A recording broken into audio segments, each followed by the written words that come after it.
عالم شر سے نجات، یہ اس کا عنوان ہے۔ یہ اس دفعہ کا ذکر ہے جب بقول راوی روشن خیالی انتہا پسندی کی طرح اور بے حیائی مہنگائی جیسی تیزی سے فروغ پا رہی تھی۔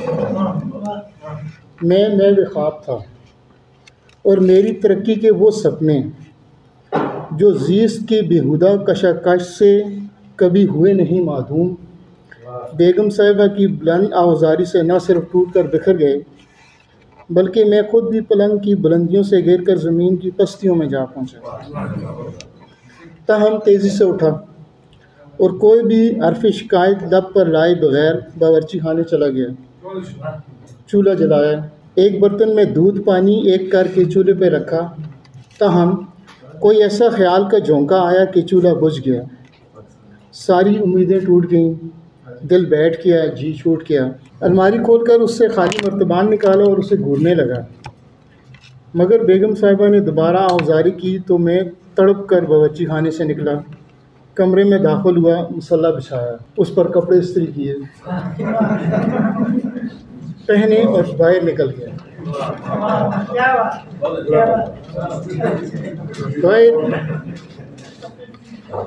باہر میری طرح کے کئی لوگ تھے کہ گھروں سے نکل کر بازار کی طرف بڑھ رہے تھے۔ آج تو ان لوگوں میں عورتیں، بچے، بوڑھے، جوان سبھی شامل تھے۔ مختلف شکلوں کے ایک جیسی ضروریات اور خواہشات رکھنے والے یہ تمام افراد ایک ہی رخ پر جا رہے تھے۔ رواں تھے ایک ہی منزل کو مسافر سارے بستی کے۔ ایک درد مشترک تھا جو منہ اندھیرے میرے شہر کے شریف اور شریف زادوں کو بیچ بازار لے آیا تھا۔ جو ہی ہم بازار پہنچے، کوئی لاؤڈ سپیکر میں چیخا، قطاریں بنا لو، قطاریں، ٹرک آنے والا ہے۔ خدا کی قسم آج ٹرک ضرور آئے گا۔ جو قطاروں سے باہر نظر آیا ڈنڈوں سے فالو آن کیا جائے گا اور سب سے پیچھے بھیجا جائے گا۔ سب سے پیچھے جانے کا مطلب تھا چینی سے محروم ہونا۔ اتنے دن ہوئے باقی بازار سے ارزاں رزق فراہم کرنے والے یوٹیلیٹی سٹور کے سامنے ہم روزانہ کھڑے پسینے اور شرمندگی سے پانی ہوتے اور شام کو ٹرک نہ آنے پر بغیر چینی کے لوٹ جاتے۔ آج تو پولیس والے نے بڑے جذباتی انداز اور ایک یقین کے ساتھ قسم کھائی تھی، سو قطاروں میں کھڑے ہو گئے۔ پھر واقعی چینی کا ایک ٹرک یوٹیلیٹی سٹور کے سامنے آ لگا، مگر چینی دیکھتے ہی لوگ صبر کا دامن ہاتھ سے چھوڑ بیٹھے اور قطاریں توڑ کر ٹرک کی جانب بڑھے۔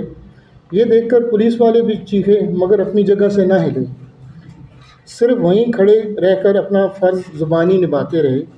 تاہم ایک فرد شناس نوجوان نے آگے بڑھ کر ڈنڈا لہرایا، مگر ایک چینی طلب مرد اس سے آن ٹکرایا۔ جوان بیچارہ چاروں شانے چت اپنے ساتھی کی مات دیکھ کر چند اہلکار آگے بڑھے اور اس مرد کو ڈنڈوں سے بھگا کر صاحب فراش فرض شناس جوان کی طرف لپکے، اسے اٹھا کر پہلے والی جگہ پر تعینات کیا اور فرض شناسی کے عملی مظاہرے سے توبہ کرنے کی تلقین کرنے لگے۔ قانون پیچھے ہٹا تو افراتفری پھیل گئی، ساری قطاریں ٹوٹ گئیں اور لوگوں نے چاروں طرف سے ٹرک کو گھیر لیا۔ ٹرک پر چڑھے دو آدمی لوگوں کو قطاروں میں کھڑے ہونے کی ہدایت کر رہے تھے، مگر لوگ تھے کہ دیوانہ وار ٹرک سے چمٹے جا رہے تھے۔ آخر ایک شخص منہ میں 500 کا نوٹ دبائے ٹرک پر چڑھ گیا۔ ابھی تھوڑا اوپر گیا ہی تھا کہ نیچے کھڑے ایک شخص نے اچھل کر اسے پاؤں سے پکڑا اور نیچے کھڑے باقی آدمیوں پر گرا دیا۔ وہ آدمی بوکھلا کر نیچے سے ادھر ادھر ہوئے، مگر گرتے نے ایک اور کھڑے کا گریبان پکڑ لیا اور پھر دونوں زمین پر آ رہے۔ ابھی وہ اٹھ کر دست و گریبان ہوا چاہتے تھے کہ پیچھے سے کئی آدمیوں کا ایک ریلا آیا اور ان دونوں پر گر پڑا۔ اب افراتفری بگدڑ کی شکل اختیار کر گئی اور سبھی لوگ ایک دوسرے پر چڑھنے اور گرنے لگے۔ خواتین اور بچے جو اس ہجوم کے نچلے اور کمزور طبقے تھے تقریباً پس کر رہ گئے۔ ان کی چیخیں تو سب سے بلند تھیں۔ میں بھی ایک دان پان سا نوجوان تھا، پہلے تو ادھر ادھر کے دھکے کھاتا رہا، مگر جب نیچے پڑے ایک آدمی سے ٹکرایا تو توازن برقرار نہ رکھ سکا اور اس گرے پڑے شخص کے پیٹ پر آ گرا۔ تاہم اس نے مجھے اچھال کر ساتھ پڑی تون پر پھینکنے کی کوشش کی تو میں لڑک گیا اور صرف میرا سر اس کی تون پر اس طرح پڑا رہ گیا جیسے کسی فلم میں ہیروئن ہیرو کے پیٹ کو تکیہ بنا کر اس پر اپنا سر ڈال دیتی ہے۔ پیٹ کا مالک زور زور سے سانس لینے لگا، جس کی وجہ سے میرا سر بار بار فضا میں اٹھتا اور ٹپ کی آواز کے ساتھ دوبارہ پیٹ سے جا لگتا۔ اب صورتحال یہ تھی کہ منوں کے حساب سے انسانی گوشت کا ملبہ جو تقریباً 2-3 جسموں میں بھرا ہوا تھا، میرے دائیں بائیں اوپر نیچے اس طرح پڑا تھا کہ میں اوپر اٹھ سکتا تھا نہ پہلو بدل سکتا تھا۔ گرد و پیش کے مناظر صرف اسی صورت میں دیکھ سکتا تھا جب میرا سر تکیہ بنے پیٹ سے ٹکرا کر اوپر اٹھتا تھا۔ چنانچہ اس لمحہ مختصر میں تیزی سے ادھر ادھر سر اور نظریں گھما کر لوگوں کو دیکھنے کی کوشش کرتا رہا، ساتھ ایک آدھ دہائی بھی دے دیتا تاکہ کوئی میری طرف متوجہ ہو۔ تاہم زیادہ تر آدھی دہائی دے پاتا، کیونکہ دہائی کی لے پوری ہونے سے پہلے میرا سر پیٹ سے جا لگتا اور وہ ٹوٹ جاتی۔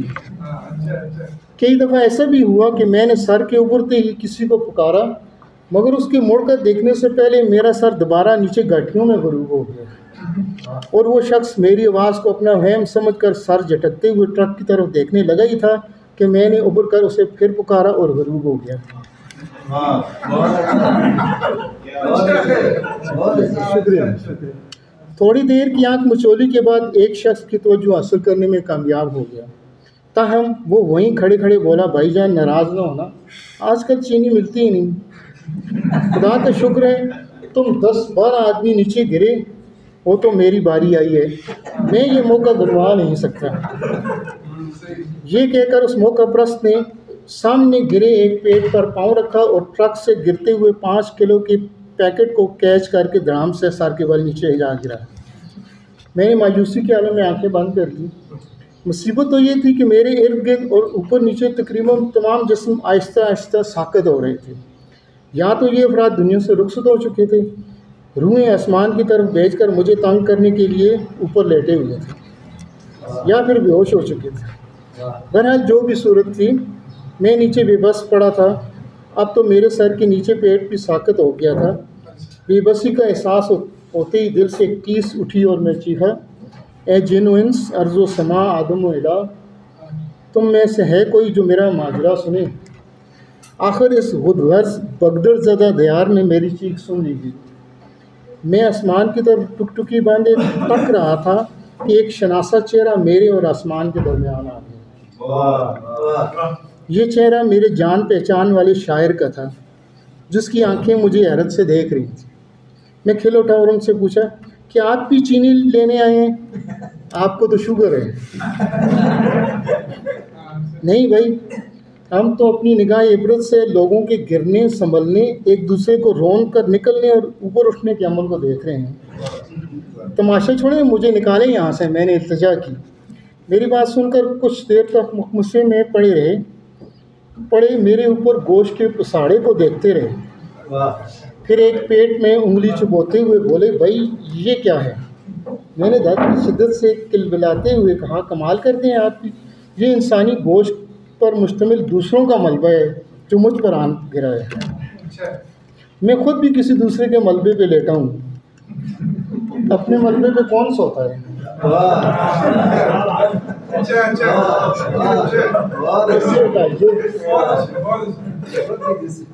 اس سے ہٹائیے، نکالیے مجھے یہاں سے۔ گھر میں میری بیوی بچے بھوکے بیٹھے ہیں، ان کے لیے ناشتہ بھی بنانا ہے۔ میری بات سن کر انہوں نے اپنے ہاتھوں کو ملبے پہ رکھا، پھر میری طرف دیکھا۔ میں نے مسکرا کر ان کی حوصلہ افزائی کی، مگر انہوں نے فوراً ہاتھ اٹھا لیا اور بولے، مجھ جیسا دانشور اس زورا زوری کا متحمل نہیں ہو سکتا۔ تم جانتے ہو میں تو شاعر ہوں، تانسان ہو بھی جاتا ہوں، بلکہ زیادہ تر تانسان ہی رہتا ہوں۔ لہٰذا ایک تانسان جس نے ساری زندگی قلم اٹھایا ہو، اتنی بڑی بڑی توندیں کیسے اٹھا سکتا ہے؟ بظاہر میری یہ بے حسی تمہیں بہت بری لگے گی، مگر غور کرو تو اس میں تمہارا ہی بھلا ہے۔ شوپنہار کہتے ہیں زندگی شر ہے، کیونکہ وہ جنگ ہے، ہر جگہ کشمکش اور تصادم ہے۔ یہی نہیں، آج چینی کی خاطر تمہاری توند کسی دوسری توند سے ٹکرائی ہے، بلکہ گھر گھر میں ساس بہو کی محاذ آرائی ہے۔ یہی نہیں کہ آج اچھا یہاں زندگی سے بچ کر نکل، یہاں سے زندہ بچ گئے تو کل کنا آٹے کی خاطر دوسرے کے گلے کاٹو گے یا زمین کی مٹی چاٹو گے۔ لہٰذا زندگی کا بہترین حل خودکشی ہے۔ کہتے ہیں دیو جانس نے اپنی زندگی کا خاتمہ اس طرح کیا تھا کہ سانس لینے سے انکار کر دیا تھا۔ تم تو خوش قسمت ہو، دکھوں بھری زندگی سے نجات حاصل کر رہے ہو۔ کیا بستر مرض پر بہو بیٹوں کی بددعائیں لے کر مرو گے؟ فوراً ارادہ زندگی کو کینسل کرو اور مرنے کی خوشی بناؤ۔ سنہری موقع ہے، چلو بسم اللہ کرو۔ کیا مرنے سے پہلے ہی بسم اللہ کرتے ہیں؟ میں نے غم اور تکلیف کی شدت میں حیرت سے پوچھا، ارے میرا مطلب ہے مرنے کا آغاز کرو۔ اچھا سنو، میں بےحس نہیں، بے بس ہوں۔ کیا ہوا جو میں توندے نہیں اٹھا سکتا؟ ان توندوں کے نیچے دب کر مرنے والوں پر قلم تو اٹھا سکتا ہوں۔ تمہارے مرتے ہی لکھنؤ شعراء کی ایجاد کردہ سنگلاخ زمینوں میں سوز و گلاس سے بھرپور 2-3 رزمیاں لکھوں گا۔ تمہاری چینی کے لیے گھر سے رخصتی، میدان کارزار میں آمد، رجزیہ اشعار، چلو تم نے نہیں پڑھے ہوں گے مگر میں اپنی طرف سے لکھ دوں گا۔ پھر تمہاری اور دوسرے ساتھیوں کی صف بندی، مقصد کے اصول کے لیے فریقین کی توندوں کا آپس میں ٹکراؤ، توندوں کے نیچے دبنے سے تمہاری شہادت۔ تمام واقعات و حالات ایسے مؤثر طریقے سے بیان کروں گا کہ حاسدین میرے کمال فن پر جل بھن کر کباب ہو جائیں گے۔ اور اگر تمہاری کوئی خواہش یا وصیت ہے تو بتا دو۔ ویسے آج صبح یہاں آنے سے پہلے میں نے ندشے کے متعلق پڑھ رہا تھا۔ اس نے بھی بستر مرگ پر اپنی بہن کو وصیت کی تھی۔ میں کراہ کر بولا، وہی ندشے والی لکھتا ہوں مگر الفاظ میں تھوڑے سے رد و بدل کے ساتھ۔ اس نے کہا تھا میں مر گیا تو صرف دوستوں کو مدعو کرنا اور کوئی فالتو شخص یا پادری نہ آئے اور مجھے دیانتدار کافر کے طور پر قبر میں اتارنا۔ کیا یہ سب لکھ دوں؟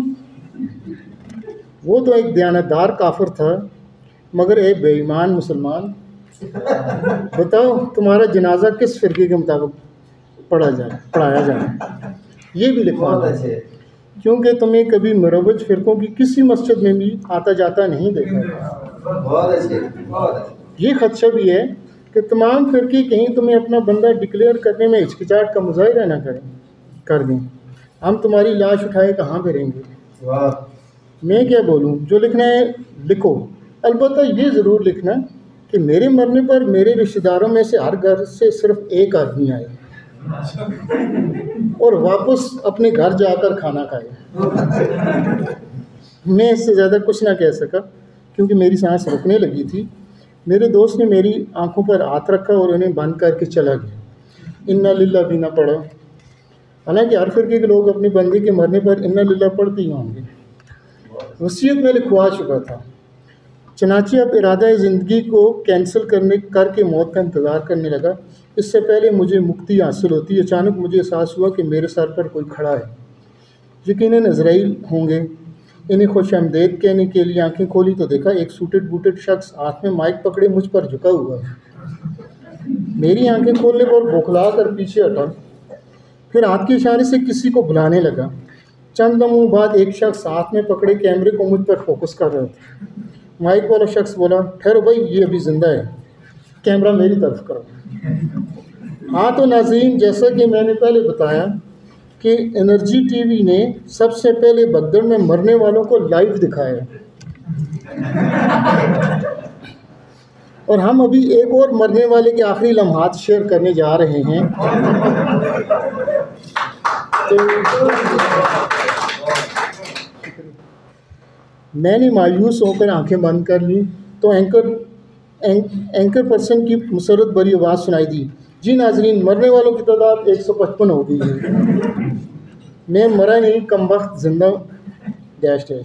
میں نے چیخ کر کہا، مگر کیمرہ مین کے ساتھ انرجی ٹی وی کا انرجیٹک اینکر آگے بڑھ گیا، وہ کم بخت تو چلا گیا لیکن میں تمہارا یقین کر لیتا ہوں کہ تم زندہ ہو۔